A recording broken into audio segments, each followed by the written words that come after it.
사도행전 26장 24절부터 32절까지 말씀입니다.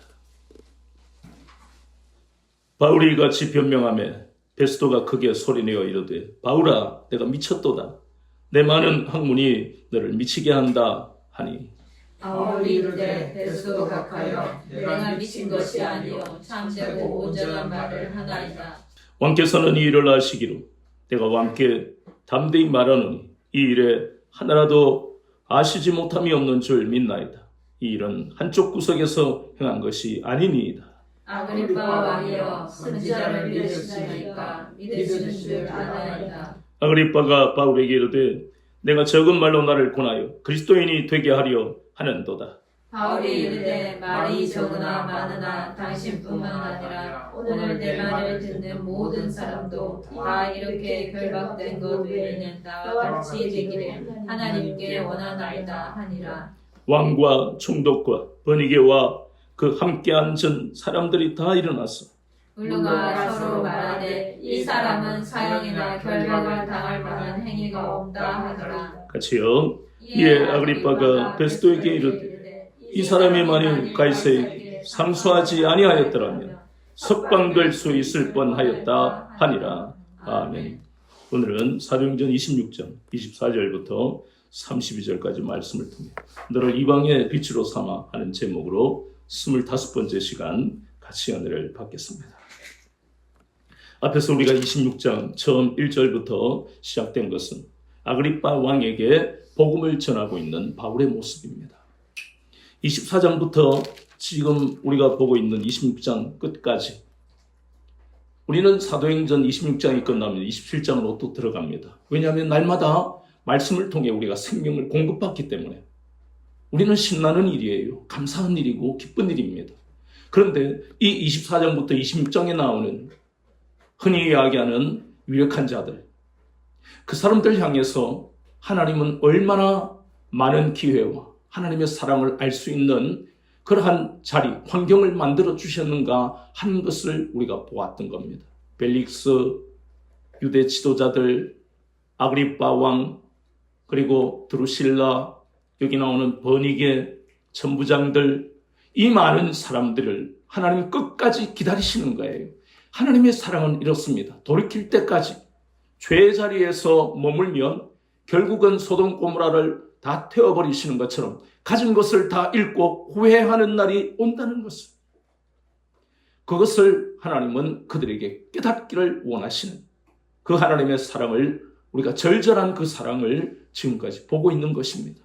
하나님은 계층을 보지 아니하십니다. 가난한 사람만 예수님을 믿는 게 아닙니다. 없는 사람만, 고통당하는 사람만 예수님을 믿는 게 아니에요. 고통당하고 없는 사람도 강팍해서 안 믿기도 합니다.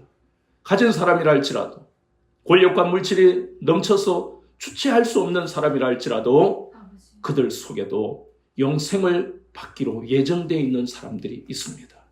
그래서 바울은 계층을 따지지 않고, 그리고 혈통을 따지지 않고 주님이, 성령님이 인도하심 따라 순종하며 가는 것입니다.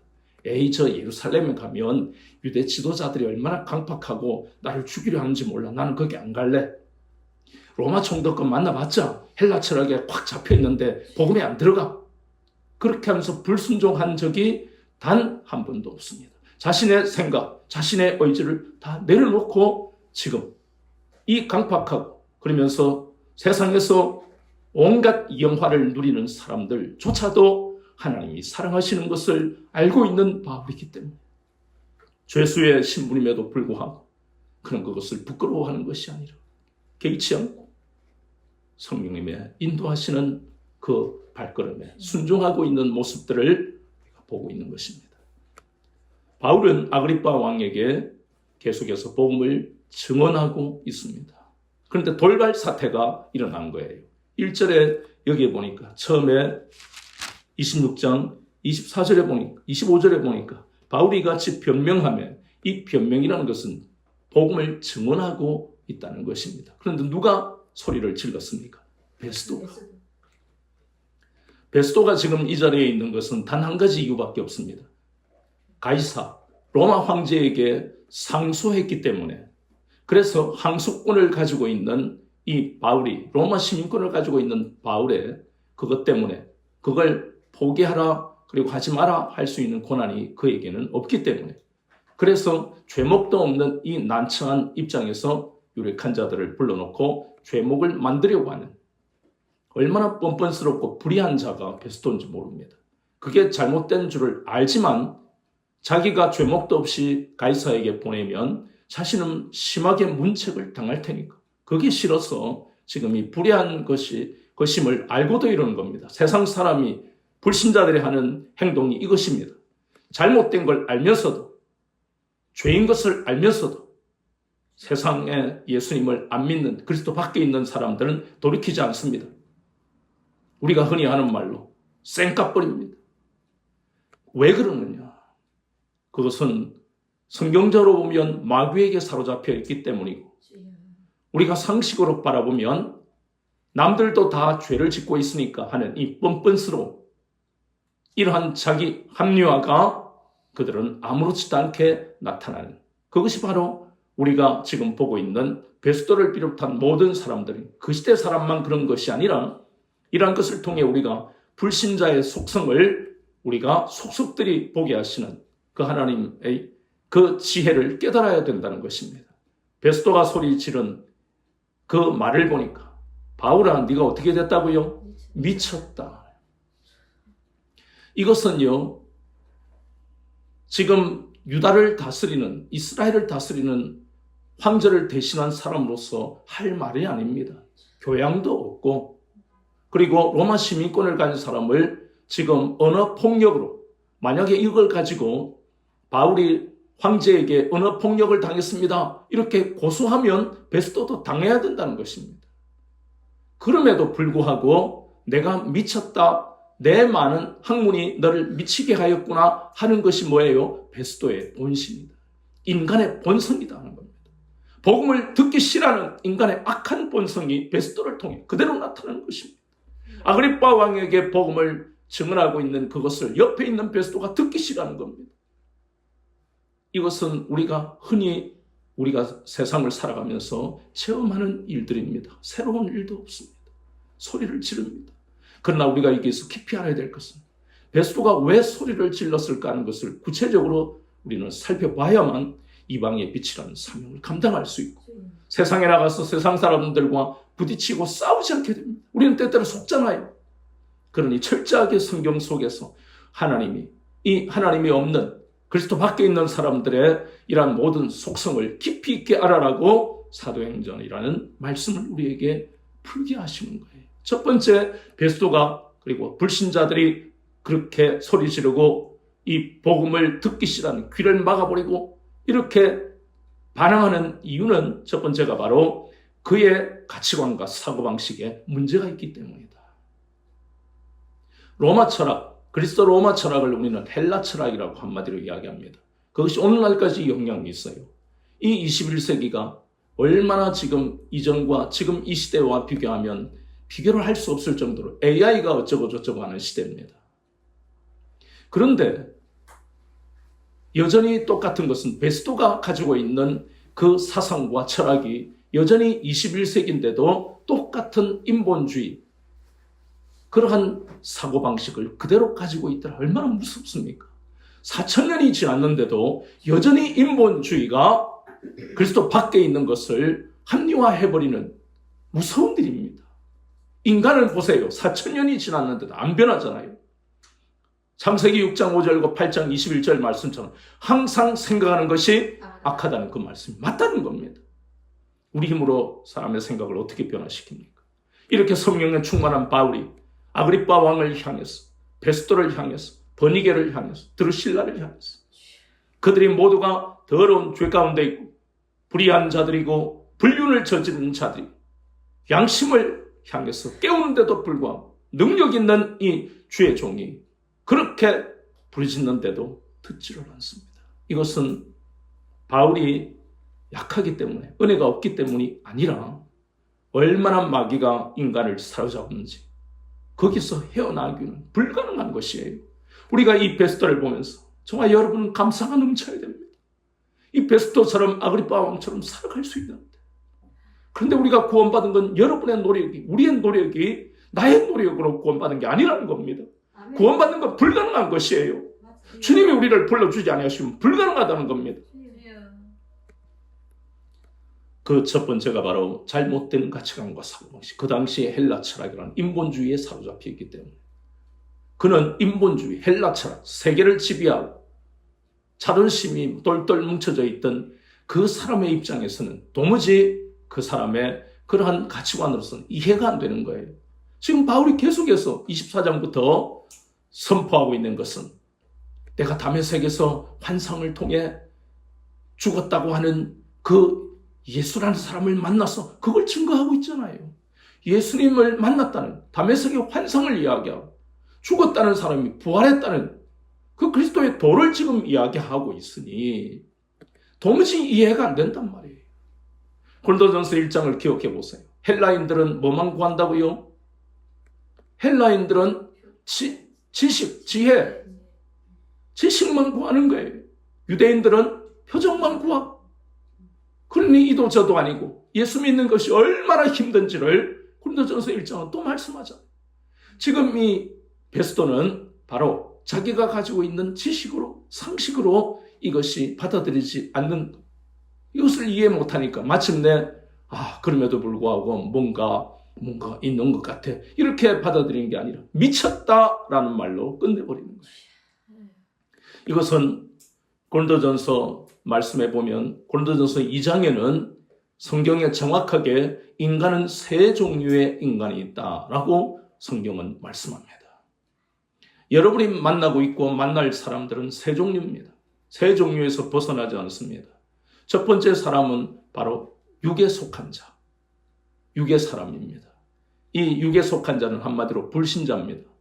하나님이 없다, 하나님이 없는 인생이 바로 육에 속한 자라고 하는 겁니다. 이 베스도가, 아그리빠가 바로 육에 속한 자입니다. 그런데 그 다음은 사실은 크게 나오는 두 종류로 알 수 있지만 그 속에서도 세부적으로 나누면 우리가 구원받았지만 아직 믿음이 자라지도 않고 자라고 싶은 마음도 없는 사람을 우리는 젖먹이 신앙이다, 이렇게 이야기합니다. 어린 아이의 신앙이다 라고 하는 겁니다. 이게 바로 육에 속한 자와는 다릅니다. 육신에 속한 자라고 하는 겁니다. 그래서 신앙생활 할 때라도 대부분 육신의 생각을 많이 하는 것입니다. 그리고 세 번째가 바로 하나님이 우리를 이 자리까지 자라기를 원하시는 신령한 자라는 겁니다. 이 신령한 자는 히브리서 5장에 나오는 말씀으로 바꾸면 믿음의 진보가 이루어진 장성한 자가 바로 신령한 자입니다. 이 세 종류의 사람, 아주 세부화시키면 세 종류고 크게 나누면 에베소서 2장 12절 13절 말씀처럼 그리스도 밖에 있는 육에 속한 자, 그리스도 안에 있는 어린아이 신앙이지만 어쨌든 간에 육신에 속한 자와 신령한 자, 이렇게 크게 두 가지, 자세히는 세 가지로 나눌 수 있습니다. 이 베스도가 그런 사람이니까 우리가 전에 보았잖아요. 마태복음 13장 11절에 주님이 말씀하실 때 왜 많은 사람들이 받아들이질 않느냐, 그것은 한번 볼까요? 마태복음 13장 11절을 한 번 더 확인을 해봅니다. 마태복음 13장 11절에 대답하여 이르시되 천국의 비밀을 아는 것이 너희에게는 허락되었으나 그들에게는 아니 되었나니. 여기에서 참 이것이요, 너희와 그들, 이 지시어 하나에 그리스도 밖과 안이라는 표현이 얼마나 섬뜩한지를 우리가 여기서 보는 겁니다. 너희에게는, 이러니까 얼마나 기쁩니까? 우리는 그리스도 안에 있잖아요. 저와 여러분은 너희라는 지칭어에 들어가는 겁니다. 그게 너희가 바로 그리스도 안에 있다는 겁니다. 그런데 그들에게는 그 하는 것은 그리스도 밖에 있는 사람들입니다. 그러니 참 안타까운 것은 우리의 노력으로 구원받는 건 아니지만 우리에게 자유의지를 주셔서 우리에게 하나님을 아는 여러 가지 증거들 속에서 부르심에 순종하는 그것이 자유의지죠. 그러나 구원받는지 안 받는지 우리는 모르는 거예요. 나 자신도 모르는 겁니다. 그걸 우리는 성경에서 예정됐다라고 합니다. 어쨌든 간에 이 깊고 오묘한 하나님의 선한 뜻을 우리는 다 알지 못하지만 분명한 것은 예수님이 말씀하신 대로 너희에게는 허락되었지만 그들에게는 천국의 비밀이, 복음의 비밀이 감추어져 있다. 참 베스도를 보면서, 아그리빠 왕을 보면서 우리는 참 안타까운 거예요. 이들을 바라보면서. 바울은 더 많이 안타까워하지 않았겠습니까? 두 번째 이유는 베스도가 왜 소리를 지르고 미쳤다고 하느냐. 그것은 베스도뿐만 아니라 모든 인간이 가지고 있는 근원적인 두려움 때문입니다. 그것은 바로 죽음에 대한 두려움. 모든 것의 두려움의 그 종착역은 죽음이잖아요. 질병도 두렵고 사업이 실패할까 봐 두렵고 그러잖아요. 새로운 배를 하나 살 때 혹은 사업할 때 가장 먼저 등장하는 그리스도 밖에 있는 사람들의 특징이 무엇입니까? 다 배가 화려하게 망국기가 확 펄펄 나는 동네 주민들이 모여 부러워하는 눈빛으로 이야 저거 최소한 이거 몇 억, 3억, 4억 이상 가는 배를 누구 엄마 축하해 그러면서 한없이 부러워하는 그러면서 속으로는 우리 아들은 이놈 자식 나한테 효도는 그냥 어쩌고 저쩌고 그래 놓고 또 사업체 하나 마련하면 부러워하면서 그 앞에 뭐가 있습니까? 돼지머리 그 코에다가 돈 꼽아 어릴 때는 야 저 빨리 제사 저 막 끝나고 빨리 먹었으면 좋겠다 철없을 때는 그렇게 생각했잖아요. 그런데 우리가 그리스도 안에 들어오면서 그게 얼마나 미친 짓인지 정신 나간 짓이고 그 돼지에다가 그때는 10,000원인데 요즘은 10,000원 돈도 아니니까 50,000원 뭐 어쨌든 수표 뽑아놓고 그리고 사람들을 엎드리고 와가지고 비나이다 제발 우리 아들 만선되게 해주세요. 그리고 한 번씩 저는 한국 기행이라든가 이렇게 뭐 어선에서 이렇게 고기 많이 잡고 하는 걸 한 번씩 유튜브에서 봅니다. 그런데 그때마다 열의 아홉은요 가슴 아픈 것은 와 여보 오늘 내가 말이지 나오면서 용왕신에게 빌었어. 오늘 고기 많이 잡게 해달라. 그리고 또 어떤 사람 그 빨리 용왕신 한 잔 드려 하면 막걸리 막 바다에 한번 붓고 그럴 때마다 참 저 고기를 잡는 것 바다에서 풍랑을 만났을 때 지켜주시는 것 모두가 하나님이 하시는 것인데 당신들을 지으신 하나님이 하시는 것인데 어쩌다가 딱 한 명 자기가 예수님을 믿고 하나님을 섬긴다는 그 말 안 하는데 딱 느껴지는 게 있잖아요. 이 사람 방송 중이니까 했더라도 잘라버렸던 어쨌든 그게 딱 오는 거예요. 그래 그러면서 기도가 나오는 거예요. 하나님 저 배는 지켜주시라. 예수님만 섬기는 저 배는 지켜주시라. 그리고 다른 배는 내가 저주하겠어요. 하나님 저 어쨌든 간에 풍랑 만날 때 주님을 만났으면 좋겠다. 이것이 바로 풍랑에 두려워하면서 돼지머리 갖다 놓는 이유는 기뻐서 배를 사기 때문에 혹은 아니면 만선을 기대하는 그 마음이 큰 것이 아니라 그 마음 속에 있는 근원적인 두려움, 죽음. 요번에도 보세요. 고등어를 얼마나 많이 잡았는데 그걸 씻다가 배가 전복이 돼가지고 사고 난 그런 기사도 제가 본 적이 있습니다. 바다에 나가면 두려운 거예요. 생각해보세요. 산같이 파도가 밀려올 때 아무리 바다에서 백전노장이라 해도 그걸 어떻게 이기고 피하겠습니까? 그것이 바로 인간이 가지는 근원적인 두려움입니다. 벨릭스는 자기가 불륜으로 살아가는 것을 알기 때문에 언제라도 드루실라가 그냥 도망가거나 다른 남자한테 가버릴 수 있다는 그것부터가 두려움이잖아요. 인간은 이 두려움을 피할 수가 없습니다. 그 모든 두려움의 그 깊이에는 죄가 있다는 겁니다. 죄의 문제가 해결이 되면 우리는 두려움이 오다가도 우리 속에 담대하게 성령님이 외치게 하시잖아요. 환난을 당하나 담대하라. 내가 세상을 이겼다 하는 그 믿음을 주님은 우리에게 공급해 주시니까 똑같이 두렵지만 우리는 선포해버릴 수 있는 특권이 그리스도 안에 있는 사람들 아닙니까? 그런데 베스도에게는 그것이 없었다는 겁니다. 세상을 살아갈 때 기쁨은 자신의 자리가 아니라 자신의 권력이나 물질이 아니라 주님이 함께 하셔야만 된다는 걸 바울이 잘 알고 있기 때문에 안타까운 영혼을 살아가는 그 주님의 심정을 가지고 이렇게 미쳤다는 소리를 들어가면서까지 바울이 베스도에게 전했습니다. 그러나 베스도는 끝끝내 복음을 받아들이지 않았습니다. 역사 기록에 보면 이 베스도는 몇 년 후에 갑자기 죽었다고 기록이 남아 있습니다. 보세요. 갑자기 죽어버리기 전에 하나님은 기회를 주셨잖아요.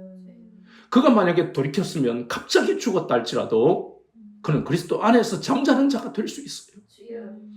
이 시대에 많은 사람들, 기사를 보면 어떤 사람이 술에 취해서 막 인도로 돌진해서 이거는 급발진이다 하고 빼다가 나중에 증거로 브레이크를 안 밟은 그런 것들이 기록이 나오니까 그때 가서 잘못했다 하지만 이미 아까운 생명들이 죽어버리는 안타까운 그런 매스컴의 소식들을 많이 보는데, 그러나 무서운 것은 안타깝게 죽은 사람들이지만 그리스도 밖에 있다가 갑자기 이런 원하지 않는 사고로 죽은 그 사람들도 결국에는 지옥에 갈 수밖에 없는 것이에요. 그래서 우리가 추수할 일꾼으로 부르심을 받고 이방의 빛으로 부르심을 받았다는 것이에요. 우리의 말 한마디, 우리의 친절한 행동 하나, 그리고 나아가서는 복음의 씨앗을, 그리고 물을 주는 이 행위를 게을리 할 수 없는 이유가 베스터처럼 급사할 많은 앞으로의 인생을 생각한다면 우리는 어쨌든 간에 내 자리에서 머물고 아무것도 안 하는 한 달란트를 땅에 파묻는 어리석은 행동과 삶이 되어서는 안 된다는 것을 주님은 이 바울을 통해서 우리에게도 절절하게 깨닫게 하시는 겁니다. 이렇게 너는 미쳤다 라고 하는 소리를 들은 바울은 어떻게 반응을 했을까? 그리고 우리가 그런 소리를 듣잖아요. 누구야? 넌 미쳤다. 교회 나가고 네 남편도 더 잘 안 되는데 네 미쳤다 네가 빨리. 응? 뭘 교회 나가가지고 응? 너 좋은 친구들 다 끊어지고 봐라. 너 왕따 당한 거야 그게. 온갖 소리를 다 들을 때 바울이 미쳤다라고 소리를 듣는 거하고 똑같잖아요. 그러잖아요. 사람들은 네가 예수에 미쳤다. 교회에 미쳤다. 적당히 믿어라. 세상 사람들이 항상 이야기하는 대표적인 말이, 여러 가지 말이 많지만 가장 많은 말이 적당히 믿어라. 적당히. 그들은 적당히가 어딘지 잘 모르면서 그런 이야기합니다. 적당히 해라. 네 미치면 안 된다. 교회에 미치면 거의 안 되는 거야. 그런데 바울은 마음으로 베스도의 말을 들으면서 그래 주님 감사합니다. 내가 예수님께 미쳐서 살아가니 불신자도 저렇게 잘하는 것처럼 감사합니다. 내가 잘못된 열심으로 살아갔던 인생을 돌이켰어. 예수님께 미치게 하심을 감사합니다. 그러나 우리는 말을 하더라도 미쳤단 말을, 예수님께 미치고 교회에 미쳤다, 그건 불신자들이 하는 말이고 우리는 그래서는 안 됩니다. 항상 제가 이야기하듯이 우리말에는 긍정과 부정의 의미가 있어요. 물론 중간의 의미도 있지만 부정이 강한 표현을 굳이 쓸 필요가 뭐 있습니까? 긍정적인 의미가 얼마나 많은데. 그럼 우리는 어떻게 바꿔야 되지요? 바울과 우리는 예수님께 미쳤다가 아니고 예수님께 매였다, 예수님께 붙들렸다. 이것이 긍정적이고 성경적인 표현입니다. 남들에게도 우리에게도 미쳤다는 표현을 쓰면 안 됩니다.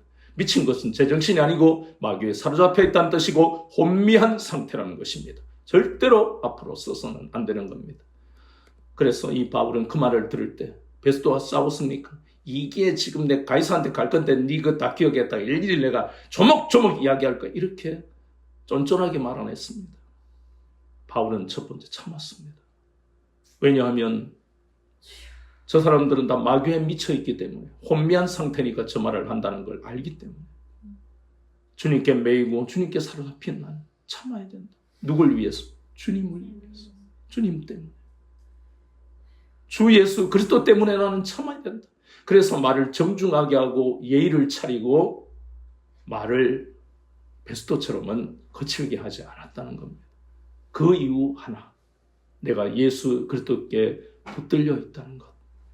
그리고 나는 예수 그리스도를 증거하기 위해 주님이 나를 부르셨고 세상에 내가 보내심을 받았다는 것을 잊지 않고 있다는 겁니다.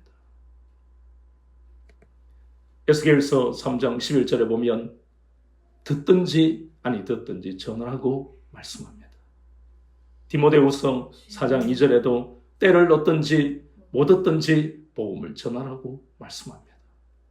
그런데 에스겔서 3장 11절이나 디모데전서 4장 2절의 말씀대로 순종하려고 하니까 세상 사람들은 아이고 내가 기다렸습니다. 내가 복음을 듣고 싶어서 내가 너무너무 오랫동안 내가 힘들었습니다 하는 사람은 1억에 한 명, 10억에 한 명 있을까 말까 합니다. 그런 사람 만나기가 하늘의 별따기입니다.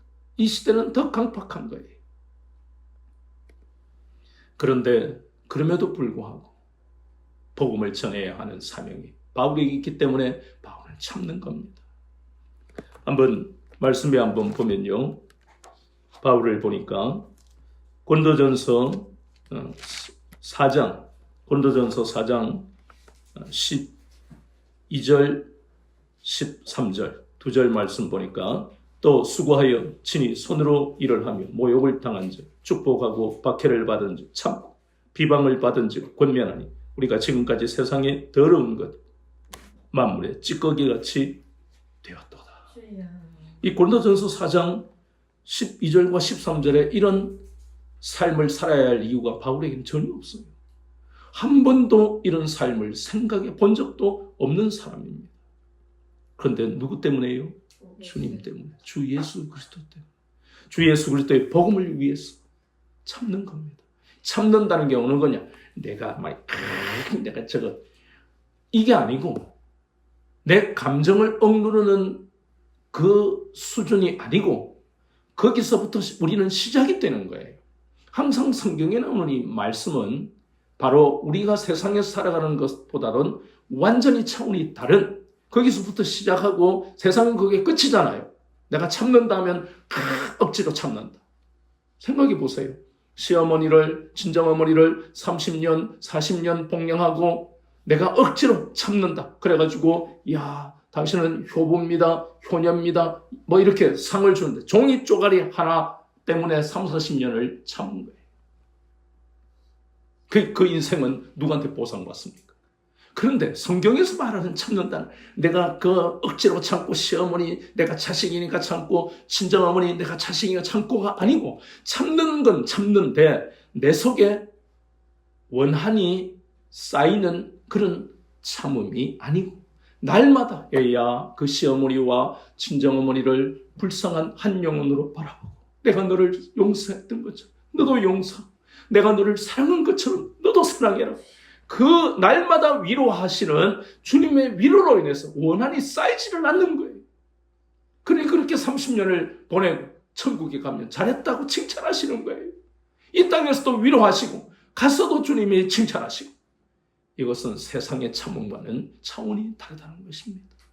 그리고 바울이 그 비밀을 깨달으니까 남들이 볼 때는 만물의 찌꺼기 같고 교회를 세웠는데 성도들이 바울파, 개바파라 그러고 자기 파가 일부밖에 없고 이 세상의 본주의는 그렇게 이야기할 수밖에 없는 거. 아이고 자기가 세운 교회 쫓겨나. 그러나 이 모든 참음 십자가의 길을 걸어가는 사람은 당연히 자기 부인이 이루어져야 된다는 것을 다시 한번 깨닫게 되는 것입니다. 이것이 바로 고린도전서 4장 12절 13절의 말씀입니다. 한 번 더 볼까요? 고린도후서 6장 10절에 보면 고린도후서 6장 10절 근심하는 자 같으나 항상 기뻐하고 가난한 자 같으나 많은 사람을 부유하게 하고 아무것도 없는 자 같으나 모든 것을 가진 자로다. 고린도전서 4장 12절 13절에서는 주님을 위해서 참는 바울 그리고 많은 사람 그리스도인이 어떻게 그런 일을 당했을 때 어떻게 해야 되는가 지침을 우리에게 말씀하셨다면 고린도후서 이 6장 10절의 말씀 놀라운 천국의 비밀을 깨달은 사람 사는 방식 이 땅에 사는 방식과 완전히 다르고 주님이 어떻게 우리를 복주시는가를 보여주시는 겁니다. 6장 10절에 보세요. 근심이 우리도 왜 없습니까? 자녀를 키울 때 근심이요 부부가 살아가면서 또 서로가 다른 사람이 만나서 하나가 되려니 근심이고 먹고 사는 문제도 근심이고 그런데 근심하는 자 같으나 항상 기뻐요. 세상에 이런 일은 세상에 불가능합니다. 세상에 이런 일이 풀어 찍으면 그 사람들도 이해 못하는 그러니까 기뻐할 수 있는 그 이유는 날마다 우리의 주님이 우리에게 기쁨이 되시니까 보배 되신다는 것은 우리에게 근심하는 우리 가운데 찾아오셔서 우리의 기쁨을 주시는 분이 변함없이 주시는 분이 있기 때문에 가난한 자 같으나 부유한 것은 가난한데 부족한데 희한하고 오묘한 방법으로 날마다 채우시는 거예요. 그걸 체험하는 사람들이 바로 그리스도인이니까. 그리고 또 아무것도 없는데 모든 것을 가졌다. 왜냐하면 우리는 그리스도의 것이고 그리스도는 하나님의 것이라고 말씀하잖아요. 그러니 하나님의 것이니 하나님이 자녀를 꿈기시겠네. 극상품의 포도나무로 만드시는 분인데, 그래서 바울은 그것을 깊이 깨달았기 때문에 그는 베스도가 미쳤다 그러고, 또 많은 사람들이 어휴 저 죄수 봐, 죄수. 생긴 것도 그렇고 죄수래.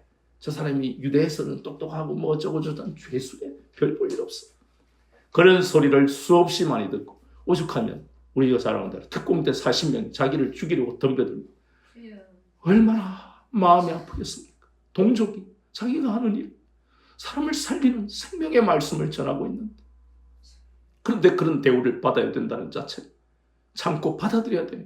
그래서 고린도전서 아까 우리가 봤던 그 4장 12절 13절 그 생각이 자신에게 있다는 거예요. 우리가 앞에서 바울의 고백을 통해 바울의 가치관을 확인했잖아요. 그것은 바로 바울이 고백했던 사도행전의 마음, 그 한번 앞에서 우리가 보았던 그 24장에 나오는 바울의 고백, 거기에 보니까 바울이 참 어떤 정신을 가지고 20장에 사도행전 20장에 보니까 20장 24절에 내가 달려갈 길과 주 예수께 받은 사명 곧 하나님의 은혜의 복음을 증언하는 일에 내 생명을 조금도 아끼지 않았다.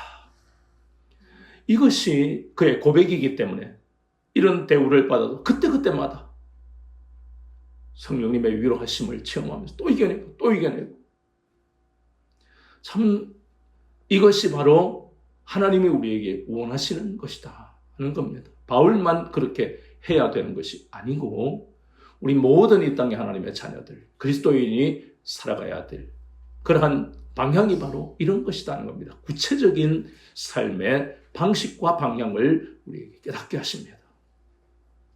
바울이 이렇게 베스도의 말에 그를 비판하고 정죄하지 않는 이유를 우리가 지금 보고 있는 것입니다. 또 우리가 보는 것처럼 앞에서 여러 가지로 바울을 고소하고 고발했지만 그러나 그때그때마다 보세요. 사도행전 23장에 우리가 기억하고 있는 것처럼 사도행전 23장 29절에 보면 한 가지도 죽이거나 결박할 사유가 없음을 발견하였나이다. 여기에 보세요. 여기에 봐도 여기서 무죄잖아요. 무죄. 바울이 무죄라는 거예요. 또 한 번만 나오는 게 아니에요.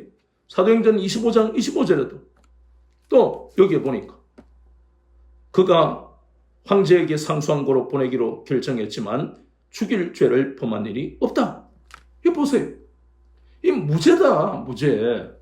두 번만 그래요. 오늘도 보세요. 아그리파 왕이 뭐라 그럽니까? 32절에 이 사람은 가이사에게 상수하지 않았다면 석방될 수 있었을 텐데 무죄가 몇 번 판결이 나옵니까? 3번. 개인적인 이야기가 아니라 재판에서 3번이나 무죄 판결을 받았어요.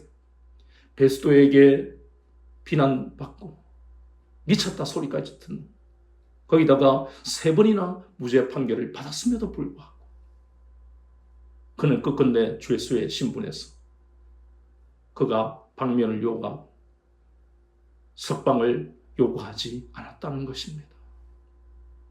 그것이 바로 죄에 매여 살아가는 사람들은 상상할 수도 없는, 우리가 어디에 매여 살아가야 되는가를 정확하게 똑똑히 우리에게 보게 하시는, 예수 그리스도께 매여 살아가기 때문에 바울은 이러한 행동과 말을 할 수가 있는 겁니다. 더 자세하게 우리가 보면 이름에도 불구하고 바울이 그렇게 했던 것은 바로 자신은 자신의 생각과 의지로 행동하고 말하지 않고 오직 성령님의 인도하심에 순종하며 갔던 것이고, 출애굽기 17장 1절을 보면 도정대로 인도하시는 그 하나님이 순적하게 이스라엘 백성들을 인도하셨던 것처럼 적과 꿀이 흐르는 땅으로 정확하게 인도하셨잖아요. 바울의 마음 속에는 많은 생각들이 있고 또 여러 가지 말할 기회가 있지만 그럼에도 불구하고 앞서가지 않고 성령님의 인도하심에 순종했습니다. 또 바울이 그럴 수 있었던 것은 바로 그의 마음 속에는 변함없이 영혼 구령에 대한 복음의 열정, 불타올랐기 때문에. 그래서 그는 비난을 받고 또 여러 가지 어려움을 당하고 아무 죄도 없는데도 죄수의 신분이 되어야 함에도 불구하고 그가 그것을 받아들였던 가장 큰 이유는, 그리고 우리를 향하신 주님의 그 방향에 대한 말씀, 오직 주 예수 그리스도께 매여서 살아가면 우리의 삶은 정확하게 복된 길로, 생명의 길로, 영생의 길로 갈 수 있다는 것을 다시 한번 우리에게 확인시키고 계시는 겁니다. 아멘. 이 분명한 복음을 마음에 새기면서 일평생 예수 그리스도께 매여 살아가는 여러분 되시기를 주 예수 그리스도 이름으로 축원합니다.